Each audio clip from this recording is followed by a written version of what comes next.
Saddle point in zero sum game. Zero sum game में saddle point क्या होता है? सेडल पॉइंट को इक्विलिब्रियम पॉइंट भी कहा जाता है। क्यों कहा जाता है? क्योंकि इस केस में रो मैक्सिमिन और कॉलम मिनीमैक्स दोनों एग्जैक्टली इक्वल होते हैं। रो मैक्सिमिन का मतलब होता है पहले आपने रोज का मिनिमम फाइंड करना है, फिर उस मिनिमम का मैक्सिमम फाइंड करने के बाद जो भी वैल्यू आएगा वो एग्जैक्टली इक्वल होगा कॉलम मिनीमैक्स के, यानी पहले मैक्सिमम फाइंड करके फिर कॉलम का मिनिमम फाइंड करें। तो ऐसे पॉइंट को सेडल पॉइंट कहा जाता है या इक्विलिब्रियम पॉइंट कहा जाता है। तो सेडल पॉइंट किसी भी गेम में मोर देन वन भी हो सकते हैं और ज़ीरो से यानी कोई भी सेडल पॉइंट नहीं भी हो सकते हैं। तो अब हम इनको समझने के लिए पे ऑफ मैट्रिक्स की एग्जांपल लेंगे। तो ये हमारे सामने एक पे ऑफ मैट्रिक्स है। पे ऑफ मैट्रिक्स क्या होता है? वो होता है जब प्लेयर 1 और प्लेयर 2 कोई भी स्ट्रेटजी अपनाए तो उसके अगेंस्ट क्या कॉन्सिक्वेंसेस उनको फेस करने पड़ेंगे, वो हम एक मैट्रिक्स के फॉर्म में या एक कॉलम के फॉर्म में लिखते हैं, जिसको पे ऑफ मैट्रिक्स कहते हैं। जैसे कि यहाँ पे अगर प्लेयर 1 जो है वो स्ट्रेटजी ए चूज करता है, जिसके जवाब में अगर प्लेयर 2 स्ट्रेटजी बी चूज करता है, तो इसका मतलब क्या होगा? प्लेयर 1 को 1 पॉइंट का नुकसान होगा, -1 पॉइंट हो जाएगा। यहाँ पे एक और बात भी याद रखनी है कि स्ट्रेटजी पहले हमेशा प्लेयर 1 चूज करेगा और जो रोज हैं वो प्लेयर 1 के स्ट्रेटजीज को दिखाता है और जो कॉलम्स हैं वो प्लेयर 2 के स्ट्रेटजीज को दिखाता है। यहाँ पे प्लेयर 1 के पास टोटल 4 स्ट्रेटजीज हैं, जबकि प्लेयर 2 के पास 3 स्ट्रेटजीज हैं। तो सेडल पॉइंट अब फाइंड करते हैं। इसके लिए क्या करना पड़ेगा? सबसे पहले हम रो मैक्सिमिन फाइंड करेंगे। तो यहाँ पे फर्स्ट रो में रो मैक्सिमिन का मतलब है कि रो का पहले मिनिमम फाइंड करेंगे सारे रोज का। तो फर्स्ट रो में मिनिमम वैल्यू है -1। इसी तरह सेकेंड रो में मिनिमम वैल्यू है 0। थर्ड में मिनिमम वैल्यू है -2 और यहाँ मिनिमम वैल्यू है 1। अब इसके बाद इन मिनिमम वैल्यूज का हमने मैक्सिमम फाइंड करना है। तो इनका मैक्सिमम क्या है? इनका मैक्सिमम है 1। इसी तरह से अब हम फाइंड करेंगे कॉलम मिनी मैक्स, यानी पहले कॉलम का मैक्सिमम फाइंड करेंगे। फर्स्ट कॉलम का मैक्सिमम है 2, इसी तरह सेकंड कॉलम का मैक्सिमम है 1 और थर्ड कॉलम का मैक्सिमम है 3। और फिर इसका हम क्या फाइंड करेंगे? इन सब का हम मिनिमम फाइंड करेंगे। तो इनका मिनिमम है 1। इसके बाद इन दोनों पॉइंट्स को कंपेयर करेंगे। अगर दोनों पॉइंट्स इक्वल हैं तो उस पॉइंट को कहा जाता है सेडल पॉइंट। तो यहाँ पे इस केस में हमारे पास सेडल पॉइंट क्या है? सेडल पॉइंट 1 है। तो 1 कहाँ पे आ रहा है? अगर हम इस कॉलम में देखें तो 1 इधर भी है और यहाँ पे भी है। तो हम क्या करते हैं, हम इसको एक बॉक्स में रख लेते हैं, ये वाला 1 भी और ये वाला 1 भी। इसके बाद हम इस तरफ देखें तो 1 यहाँ पे आ रहा है जो कि ये वाला 1 है।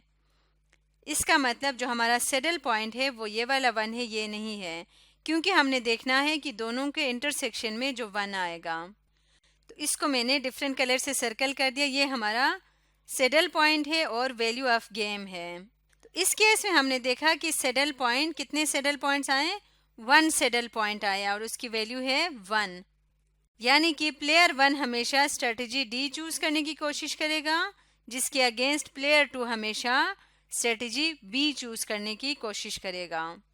अब हम एक और एग्जाम्पल देखते हैं। ये एक और मैट्रिक्स है, पे ऑफ मैट्रिक्स। इसमें प्लेयर 1 के पास भी 2 स्ट्रेटजीज हैं और प्लेयर 2 के पास भी 2 स्ट्रेटजीज हैं। अब हम इसका सेडल पॉइंट फाइंड करते हैं। सबसे पहले हमने क्या करना है?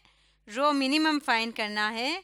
तो 1 और 0 में से मिनिमम वैल्यू है 0, -1 और 3 में से मिनिमम वैल्यू है -1। और अब इनका मैक्सिमम देखेंगे तो इनका मैक्सिमम है 0। इसी तरह नेक्स्ट को देखें तो नेक्स्ट में 1 और -1 में से मैक्सिमम वैल्यू कौन सी है? कॉलम मिनी मैक्स फाइंड करना है। तो इन दोनों में से मैक्सिमम वैल्यू है 1 और इन दोनों में से मैक्सिमम वैल्यू है 3। तो अब इन मैक्सिमम का मिनिमम फाइंड करेंगे तो इनका मिनिमम है 1। अगर इन दोनों वैल्यूज़ को कंपेयर करें, ये वैल्यूज़ सेम नहीं है, दोनों वैल्यूज़ ही डिफरेंट हैं, तो इसका मतलब इस केस में कोई भी सैडल पॉइंट नहीं है। तो हम यहाँ पे नो लिख देंगे, यानी कि इसमें कोई भी सैडल पॉइंट नहीं है। इसका मतलब कोई एक स्ट्रेटजी को प्लेयर्स बार बार चूज़ नहीं करेंगे। एक और एग्जांपल देखते हैं। ये हमारे पास है प्लेयर 1, इसके पास स्ट्रेटजीज है ABCD।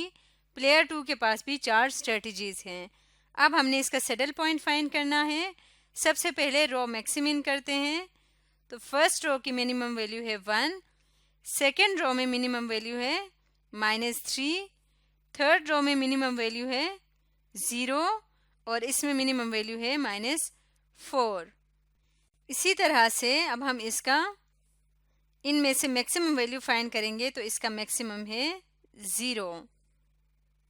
अब कॉलम में देख लेते हैं। फर्स्ट कॉलम को देखें तो फर्स्ट कॉलम में मैक्सिमम वैल्यू है 1। सेकेंड कॉलम में अगर हम देखें तो इसमें मैक्सिमम वैल्यू है 3। थर्ड कॉलम में मैक्सिमम वैल्यू है 2 और फोर्थ कॉलम में मैक्सिमम वैल्यू है 4। अब इनमें से देखें तो इनका मिनिमम होगा 1। तो इस केस में भी दोनों सेम नहीं है। इसका मतलब सैडल पॉइंट के बारे में हम क्या कह सकते हैं कि यहाँ पे कोई भी सैडल पॉइंट नहीं है। नेक्स्ट एग्जांपल देखते हैं। ये हमारे पास एक और पेयर ऑफ मैट्रिक्स है। अब इसका हम सैडल पॉइंट फाइंड करेंगे। फर्स्ट रो का अगर हम देखें मिनिमम, तो इसका मिनिमम क्या है -3। सेकेंड रो में मिनिमम आ रहा है 0, थर्ड में भी मिनिमम 0 है, फोर्थ में मिनिमम है -2। अब इस मिनिमम वैल्यू का मैक्सिमम देखें तो वो है 0, वो यहाँ पे भी है और यहाँ पे भी है। इसके बाद फर्स्ट कॉलम का मैक्सिमम देखें तो वो है 1, सेकेंड कॉलम का मैक्सिमम है 0, थर्ड कॉलम का भी मैक्सिमम है 0, फोर्थ कॉलम का मैक्सिमम है 3। तो इन मैक्सिमम का अगर हम मिनिमम फाइंड करें तो इनका मिनिमम क्या है, इनका मिनिमम है 0 जो कि यहाँ पे भी है और यहाँ पे भी है। तो इस पेयर ऑफ मैट्रिक्स के केस में सैडल पॉइंट्स हैं, सैडल पॉइंट मोर देन 1 है और कितने हैं टोटल, यहाँ पे लिखेंगे पॉइंट्स क्योंकि अब ये मोर देन 1 है। तो सैडल पॉइंट्स हैं 1 2 3 4। क्योंकि ये सारे इक्वल हैं इसलिए ये सैडल पॉइंट्स होंगे। और कितने पॉइंट्स हैं 1 2 3 4। तो हम यहाँ पे लिखेंगे देयर आर 4 सैडल पॉइंट्स। और वो कौन कौन से हैं 0 0 0 और 0। अब अगर हम इन सैडल पॉइंट्स को लिखना चाहें तो वो कौन कौन से होंगे, वो यहाँ पे किस तरह से हम देखेंगे, हम देखेंगे कि ये इंटरसेक्शन कहाँ पे आ रहा है, इस पॉइंट पे आ रहा है। तो इसका मतलब ये कौन सा है, ये थर्ड रो और सेकंड कॉलम है। इसी तरह से इसको देखें तो ये बन जाता है थर्ड रो थर्ड कॉलम। और इसी तरह से ये और इसका इंटरसेक्शन देखें तो ये बन जाएगा सेकंड रो सेकंड कॉलम और ये बन जाएगा सेकंड रो थर्ड कॉलम।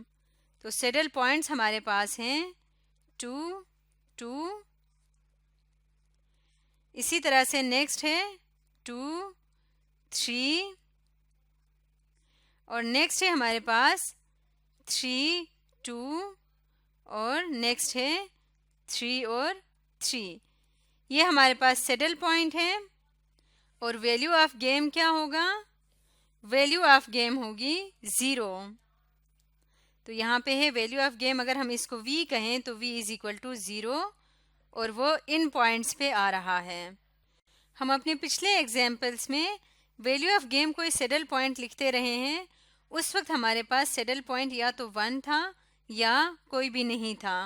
तो अब अगर यहाँ पे हमारे पास सैडल पॉइंट मोर देन 1 आया है तो यहाँ पे हमने पॉइंट्स को क्लैरिफाई करके लिखा है कि पॉइंट से क्या मुराद है और फिर वैल्यू ऑफ गेम को भी हमने लिखा जो कि 0 है।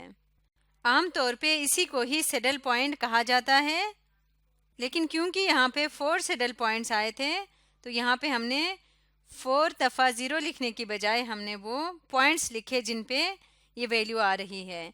एक और चीज़, अगर सैडल पॉइंट हमारे पास जो ये वैल्यू आई है ये अगर इक्वल टू 0 हो, जो कि इस केस में है, तो इस तरह के गेम को हम कहते हैं फेयर गेम। तो आज की वीडियो में हमने 3 डिफरेंट सिचुएशंस को पढ़ा। जब हमारे पास सैडल पॉइंट 1 हो, जब सैडल पॉइंट मल्टीपल हो या जब कोई भी सैडल पॉइंट ना हो।